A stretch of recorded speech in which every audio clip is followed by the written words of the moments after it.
चला रजऊ एक दिन यऊता ससुरार में सावन के बहार में ना रजऊ एक दिन यऊता ससुरार में सावन के बहार में ना खा जेवना भाभी से बनवई बे अपने हाथ से जेवई बे जेवना भाभी से बनवई बे अपने हाथ से जेवई बे झूला डाल दे बनिया के नार पे सावन के बहार में ना झूला डाल दे बने बुलाया नार पे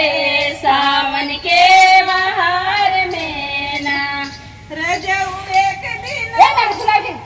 हमरे चक्कर आता झूला रजऊ एक दिन